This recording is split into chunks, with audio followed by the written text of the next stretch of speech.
जय Hind students, this is the 11th chapter natural disaster प्राकृतिक आपदाएं. Natural disasters are natural events that cause great damage और loss of life. Natural disaster एक natural events है जिसके कारण बहुत जान माल की क्षति होती है जो कि लाइफ को डैमेज करता है. These are caused by the movements inside the earth as well as on its surface. ये अर्थ के अंदर या अर्थ के सरफेस पर होने वाले मूवमेंट्स की वजह से होता है. Let us learn about the different types of disasters in detail. तो चलिए अब हम लोग कुछ नेचुरल डिजास्टर्स के बारे में डिटेल में जानें. सबसे फर्स्ट है अर्थक्वेक. अर्थक्वेक मीन्स तो आप लोग अच्छे से जानते होंगे, भूकंप होता है और हम लोग कई बार भूकंप के झटके महसूस भी करते हैं. An earthquake is a shaking of the ground caused bye movement of the earth crust. और अर्थक्वेक क्यों होता है? अर्थक्वेक होता है, अर्थक्वेक में हम जहाँ रहते हैं वहाँ ज़मीन जो है, धरती, वो हिलने लगती है धरती. और ये अर्थ का जो लेयर होता है क्रस्ट, ये क्रस्ट में हलचल की वजह से होता है. Some earthquakes can be of high magnitude while some can be mild. और कुछ भूकंप तो काफ़ी अधिक तीव्रता के साथ आता है और कुछ कम तीव्रता के साथ आता है. The earthquakes of high magnitude cause huge damage of life and property.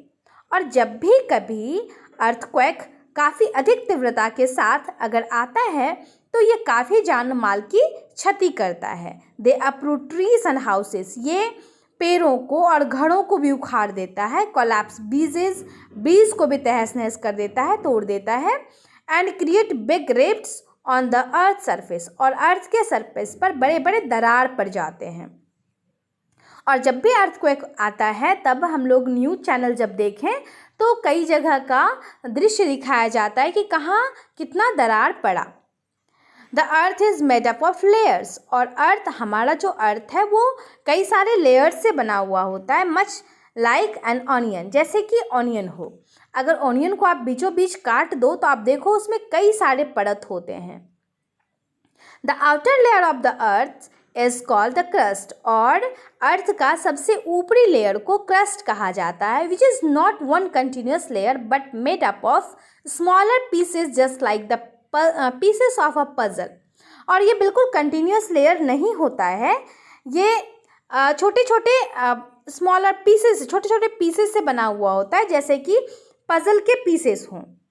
These pieces of crust are called tectonic plates. और इस पीसेस को टेक्टोनिक प्लेट्स कहा जाता है. They float on molten matter present inside the earth. और ये तैरता रहता है पिघले हुए पदार्थ पर, जो कि धरती के अंदर पिघले हुए पदार्थ जो मौजूद होते हैं उस पर ये तैरता रहता है. Sometimes the floating tectonic plates collide और brush with each other and produce vibration.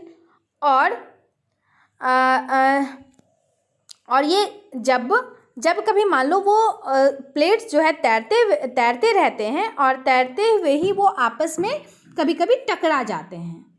ठीक है. और उस टकराने की वजह से वाइब्रेशन उत्पन्न होता है, ट्रेमर्स, कंपन उत्पन्न होता है. That spread just like ripples in a pond. ठीक है. और ये बिल्कुल जैसे कि पॉन्ड में एक लहर पैदा कर देता है, उसी तरह से ये जो मॉल्टन मैटर पर जो ये तैरता हुआ रहता है उसमें एक लहर पैदा कर देता है. This tremors cause earthquake. और इसी कंपन से अर्थक्वेक होता है, भूकंप आता है. The place of origin of an earthquake is called the focus. और जहाँ से ये कंपन स्टार्ट होता है, जहाँ से भूकंप स्टार्ट होता है, उसे कहते हैं फोकस, यानी कि भूकंप का केंद्र.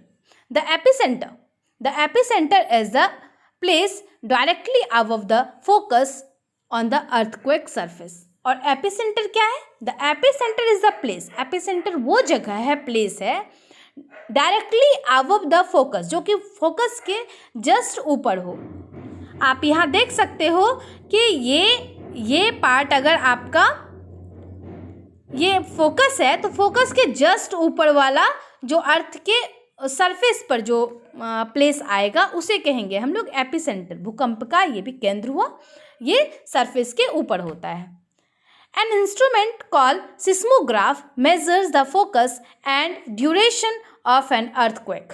और एक इंस्ट्रूमेंट है जिसे कि सिस्मोग्राफ कहा जाता है, जिसके द्वारा फोर्स को मापा जाता है, force and duration of an earthquake. Earthquake के फोर्स को और ड्यूरेशन को मापा जाता है। The magnitude of an earthquake is measured on the vector scale. और मैग्नीट्यूड को, अर्थक्वेक के मैग्नीट्यूड को मापा जाता है वेक्टर स्केल से। अच्छा, ये अब आते हैं हम लोग सेफ्टी मेजर्स पर। हम लोग सुरक्षा के लिए क्या करेंगे? जब भी कभी हम लोगों के सामने जब भूकंप आए तो हमें क्या करना चाहिए? Come out of the comes out the vehicles and stand in an open space. अगर हम किसी व्हीकल में हों, किसी वाहन में हों, तो उससे निकलकर खाली जगह में खड़े हो जाएं। Do not use any electrical gadgets, matchsticks और लाइटर्स। कोई भी इलेक्ट्रिकल गैजेट जैसे कि मोबाइल फ़ोन, ये सभी, और माचिस का यूज़ ना करें, लाइटर्स का यूज़ ना करें। If indoors, crawl under a strong bed or table that can protect you from the falling rubbles। और अगर आप घर में ही फंस गए हों तो आप क्या कर सकते हो? कोई अगर स्ट्रॉन्ग बेड है, टेबल है, तो वो आपकी रक्षा कर सकता है। आप उसके अंदर जा सकते हो। वो अगर आपके ऊपर कुछ गिरने वाला भी होगा तो उससे वो आपको प्रोटेक्ट करेगा। In earthquake prone zones, buildings should be constructed using wood and other light materials that can withstand earthquakes। और जो कि भूकंप रोधी क्षेत्र में जो घर बनता है उसे बनाया जाता है जैसे कि लकड़ी का यूज़ करके और भी हल्के मटेरियल का यूज़ करके बनाया जाता है, ताकि अर्थक्वेक की स्थिति में भी आप उसमें सेफली रह सकते हो।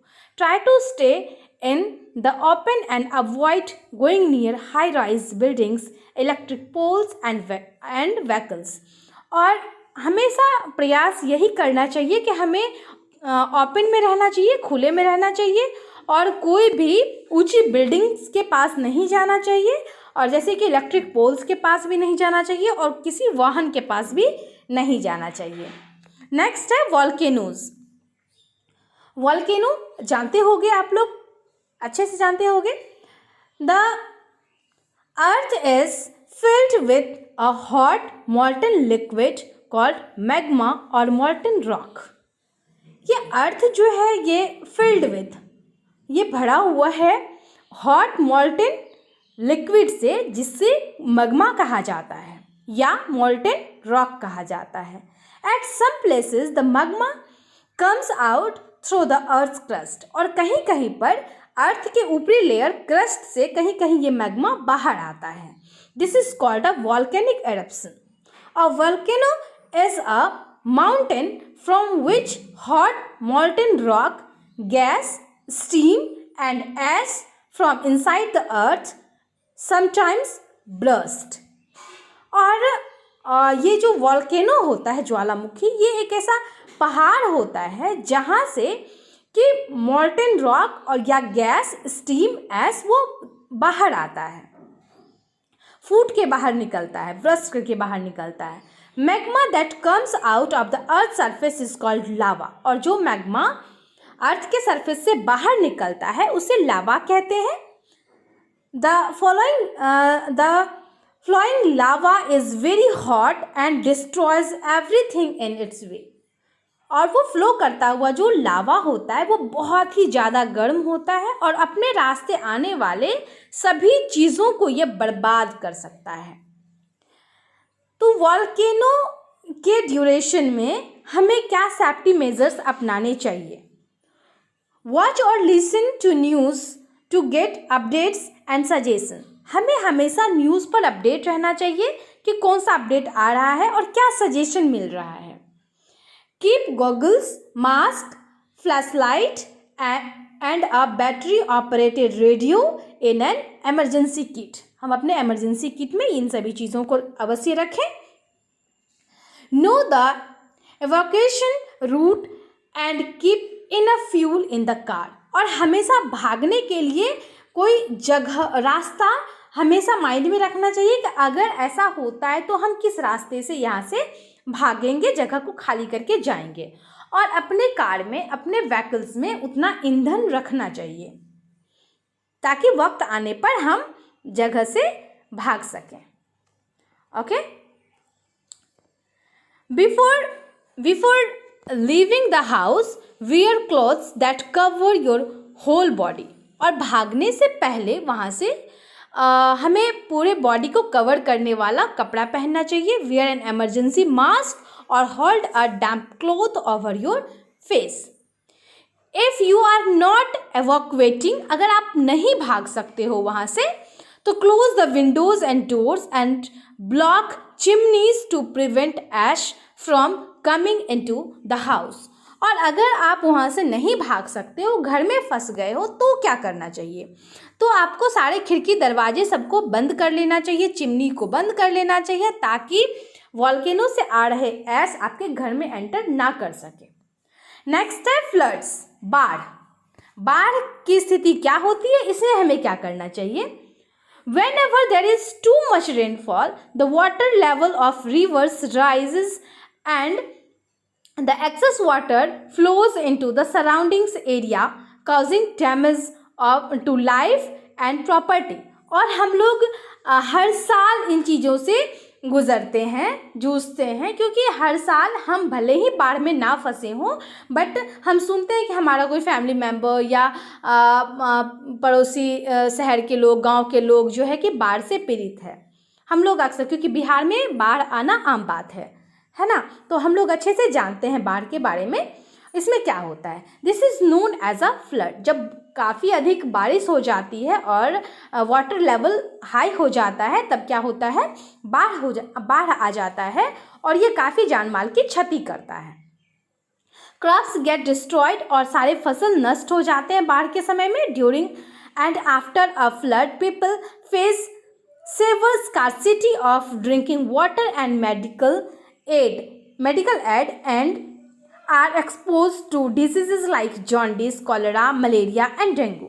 और बाढ़ के दौरान या बाढ़ के बाद लोगों को, जो बाढ़ पीड़ित लोग होते हैं, उसे काफ़ी दिक्कतों से गुजरना पड़ता है, जैसे कि पीने वाले फ्रेश पानी की कमी, खाने के लिए भोजन की कमी, है ना, और मेडिकल सुविधा की कमी, दवाइयों की कमी, और जिससे उन लोगों को काफ़ी सारी बीमारियां हो जाती, जैसे कि जॉन्डिस है, कॉलेरा है, मलेरिया है और डेंगू है। तो फ्लड के स्थिति में कौन से सेफ्टी मेजर्स को हमें अपनाना चाहिए? If you live in a flood prone region, be on alert during monsoon. अगर आप किसी बाढ़ क्षेत्र में रहते हो, ठीक है, तो आपको उस मॉनसून सीजन में काफ़ी अलर्ट रहने की ज़रूरत है। If your house is flooded, switch off all electric appliances to avoid getting an electrical shock. और अगर आपके घर में बाढ़ आ जाता है, तो आप क्या करो कि सारे इलेक्ट्रिकल जितने भी चीज़ें हैं उसके लाइट को स्विच ऑफ कर दो, ताकि कोई इलेक्ट्रिकल शॉक ना लग सके घर में। और move to a higher ground as soon as possible, और जितनी जल्दी हो सके कुछ ऊंचे स्थान पर पहुंच जाने का प्रयास करें। Keep an emergency kit ready, और हमेशा अपने पास एमरजेंसी किट को रेडी रखें कि जब भी ज़रूरत पड़े हमें अपने घर को छोड़ने का, तो हम उस एमरजेंसी किट को अपने साथ लेकर जा सकें। और इसमें क्या होना चाहिए? It should include things like a radio, batteries, torch, first aid kit, food and fresh water and some money. ये सभी हमारे जो एमरजेंसी किट होता है उसमें रखना चाहिए। The kit should also have water proof bags, और इन सारे किट को जो है वाटर प्रूफ बैग में रखना चाहिए, क्योंकि ये ताकि ये पानी में भीग ना जाए। Where you can pack your clothes and food, और जब भी आप फूड और क्लॉथ को पैक करें तो ये ध्यान में रखें कि वो वाटरप्रूफ बैग में ही रखें। नेक्स्ट है सुनामी। सुनामी क्या होता है?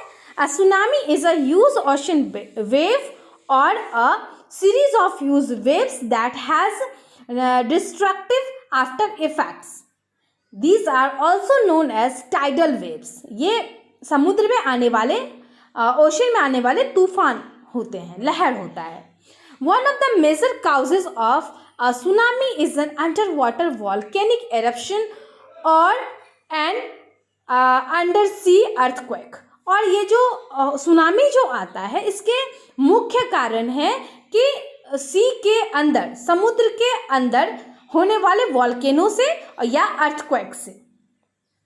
Waves of massive force lash the coastal areas. और इसमें जब काफ़ी ज़्यादा वेव्स में जो ये जो तरंग जो काफ़ी हाई हो जाता है वो कोस्टल एरियाज को डिस्ट्रॉय करता है।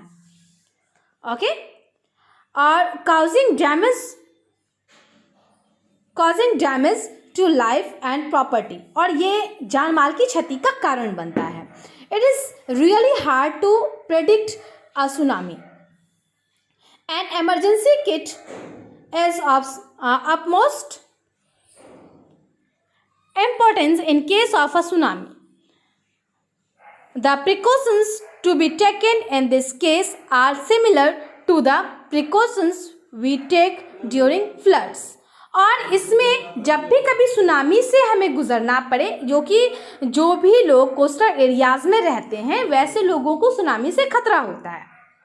ठीक है, तो वैसे लोगों को चाहिए कि सुनामी के ड्यूरेशन में हमें क्या प्रिकॉशंस अपनाने चाहिए। तो उसमें भी सेम उसी तरह का प्रिकॉशन अपनाना चाहिए जैसे कि फ्लड के समय में अपनाते हैं। तो क्या करना चाहिए सेफ्टी मेजर्स में? In case a tsunami warning has been issued, we should immediately evacuate and get to higher ground. जैसे ही कोई वार्निंग मिले, जैसे सुनामी होगा या होने वाला होगा तो उसका वार्निंग आता है न्यूज़ चैनल पर, तो हमें अपडेट रहना चाहिए और तुरंत हमें भाग करके कोई हायर ग्राउंड पे चले जाना चाहिए। The sea source should be evacuated immediately. और जो समुद्र का जो किनारा होता है वहाँ के लोगों को तो तुरंत ही वहाँ से भाग जाना चाहिए। People living in coastal areas should not go back to their homes until the authorities declare it to be safe. और कोस्टल एरियाज में रहने वाले लोगों को तब तक वापस नहीं जाना चाहिए जब तक कि कोई अथॉरिटीज़ ये डिक्लेयर ना कर दे कि ये जगह अब सुरक्षित है। ओके, नेक्स्ट जो पॉइंट्स है वो हम लोग नेक्स्ट वीडियो में पढ़ेंगे। Okay, thank you.